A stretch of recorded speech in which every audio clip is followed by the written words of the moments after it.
Hello and welcome to episode 2 of Scrap Talk.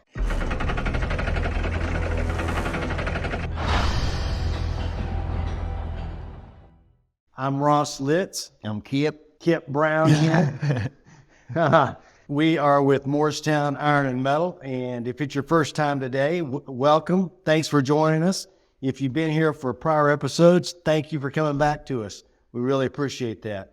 Today we're going to talk about what metals can be recycled. A lot of metals. It's a big topic that a lot of people that I speak with all the time, they're like, I understand recycling, but can you recycle They don't know what anything? they got. They have no idea what they've got, or the value for that matter. Let's start with the basics. So we're going to dive into that today, and then we're going to ask you to hopefully learn something, if you did, that you didn't know, and then do something about it, right? How do you Clean that garage out. How do you clean that garage out and know what you got? So yeah, a lot to go over today, but it's very basic and simple in a one way, but it can be complicated. I'll tell you this story, Kip. This was hilarious. So years ago, we have a term that we use for clean material. Clean radiators, clean copper means that there's no contaminants. Okay, so if it's a piece of, I know where you're going with this story, I think. you know what I'm saying? This lady called me and she said, how much are car radiators? I gave her the price and I said, now that's clean. She said, sir, I called back the other day and they said that I had to clean the radiator. And I've been scrubbing this thing for hours. Bless and she her said, heart. there's not any dirt on it whatsoever.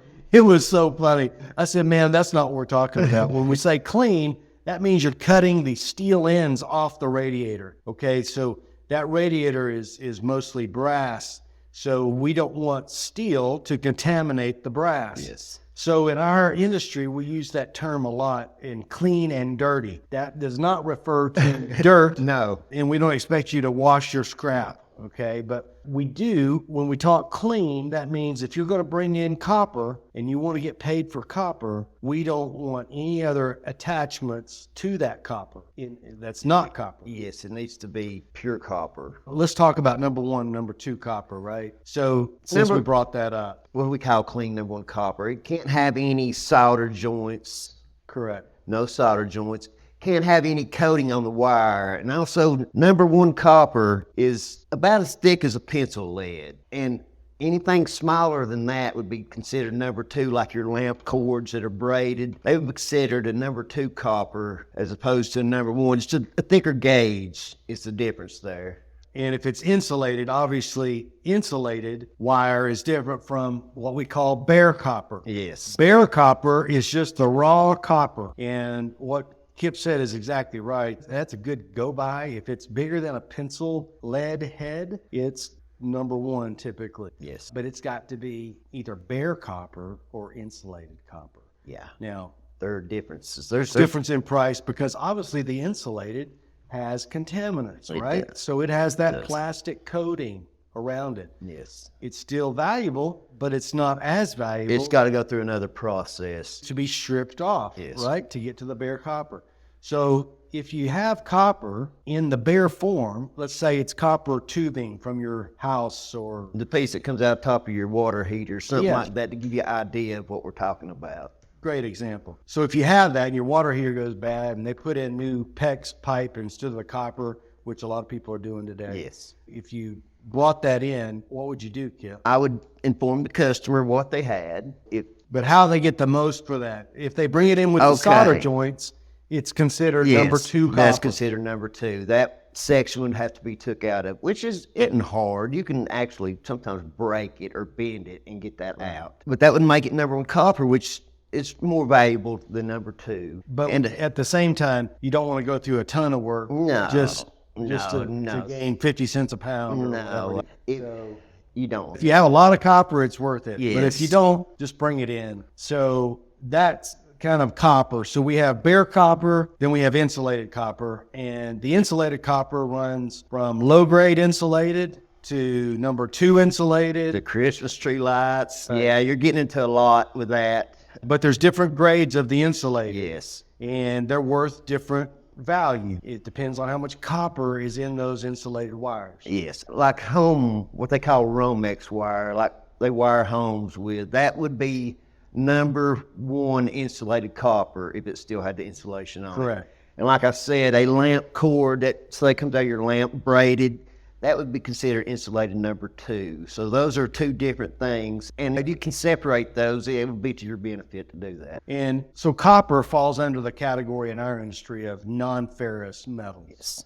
And if we were going to talk about other metals that would fall in that category, brass, which is mostly found in A lot of fittings are brass. Brass is used a lot in a lot of things. a lot of hydraulic fittings, Yes, different things. And inside, a lot of Valves, a lot of valves, water valves. Yes. Because brass doesn't rust, so it's used in a lot of water-type facilities. And your little ornaments that are sitting on the table here or there, those Right. are brass. Decorative ornaments. Yes. Yeah. Yeah, the deers and the Yeah, ducks yeah, and all that. yeah, Yeah. Those are brass. Yeah.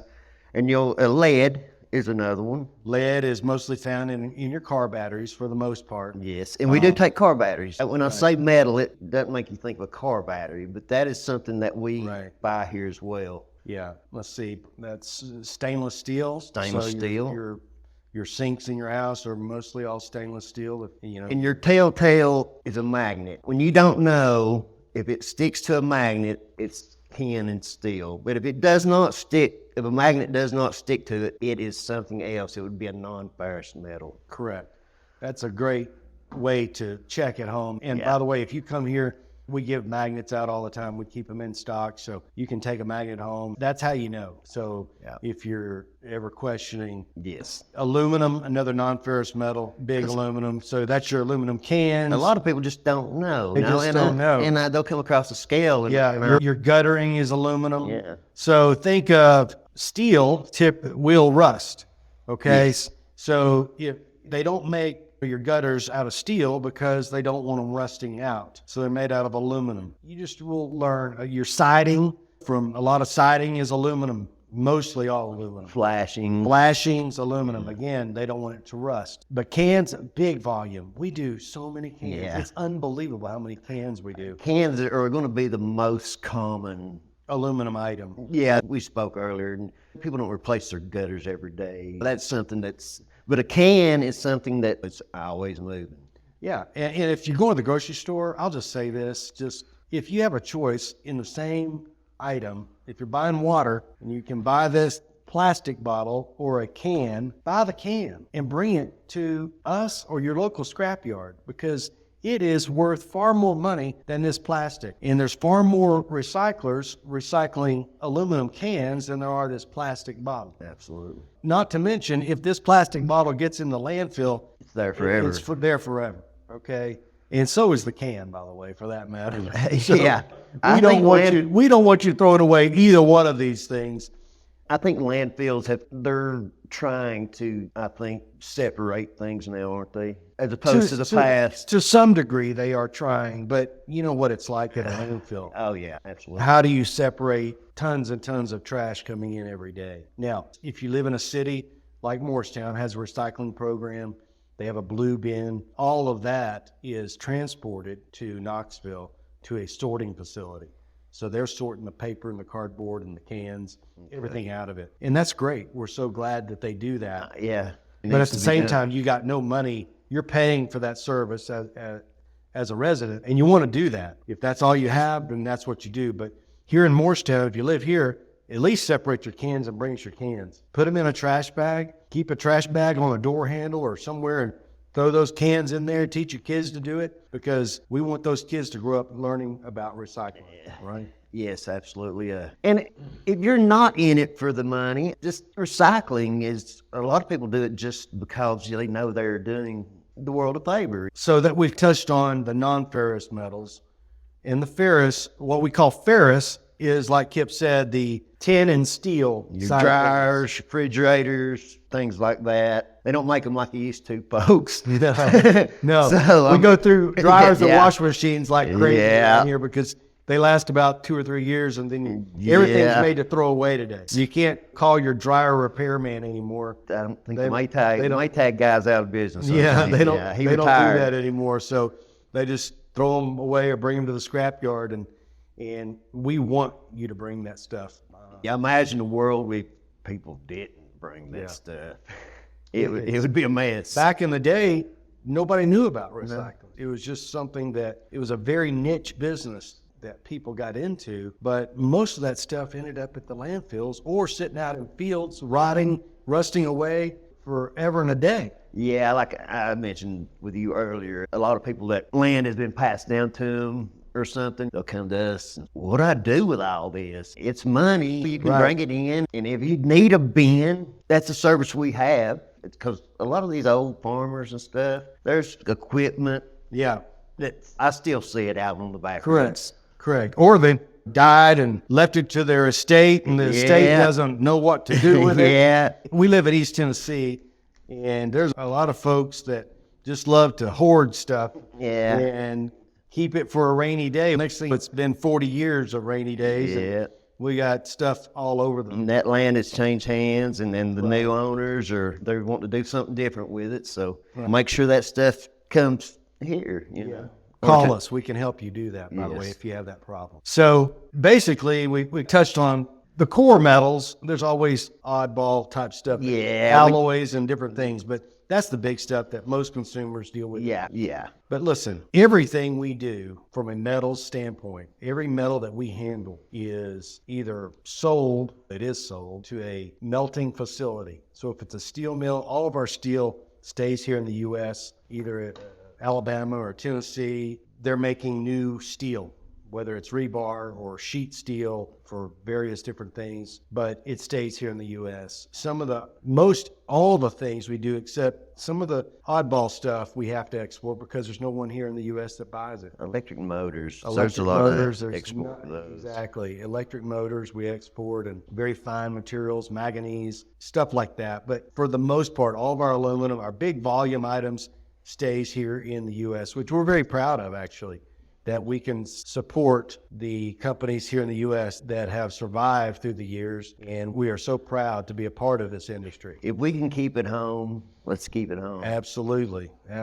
Build up our U.S. companies. So how do you do your part? First of all, we've told you about these metals. Hopefully you've learned a little bit of something. Find your local scrapyard. Okay, call them. Say, hey, what do you buy? Most scrap yards buy everything that we just covered. Most scrap yards. If you're here in Morristown, come by. We can show you around, give you a tour, explain the metals to you, give you a magnet. But most people have a magnet of some type at home. If you're cleaning out your garage this spring, most of that stuff is steel. And you load it in your trailer or put it in your truck. Speaking of spring, we normally have our customer appreciation during the spring. That would be a great time if you wanted to really get to know us and see us, and we'd love to meet you and have business with you. So find a scrapyard that's local that you can come to on a regular basis and make this a part of your life. It's really a lifestyle. To recycle, it's not a one-time event because you're always doing it.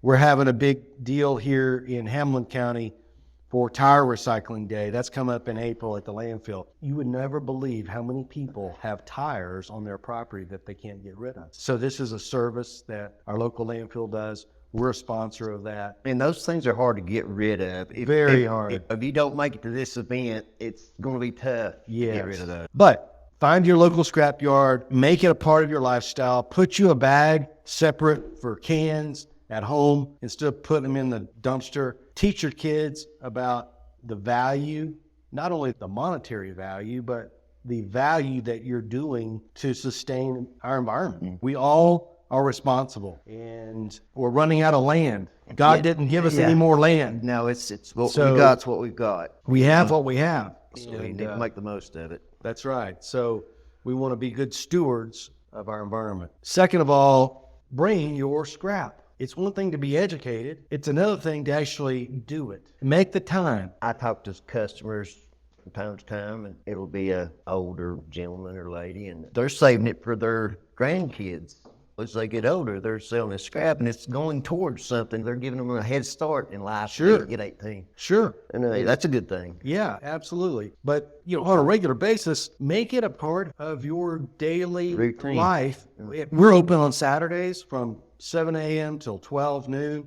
So a lot of people can't come out during the week. They're working. We close at 4 during the week. But on Saturdays, We are covered up for 5 hours. We do more business on a Saturday than many times weekdays because people use as that day to bring their cans or whatever they've been storing up all week. And you would be amazed how much money you actually can make over a year's period. Oh, And you just threw it in the trash or whatever you did with it previously. And so we want to encourage you, take action, do your part. If your lawnmower breaks, bring it to us. We will pay you. We pay by the pound. Most scrapyards pay by the pound or what we call hundredweight, but it's all ultimately by the pound. That old dryer, who knows, it could bring $15 and it's an eyesore to you, but Right. throwing it back to the truck or the trailer and bring it in here. Absolutely. Now, items we don't take, just to clarify that, we don't take TVs. So TVs are not worth anything. They're full of glass and they're plastic nowadays. But we don't take any TVs. We don't take any want hampers campers, no. because they're full of trash. For us,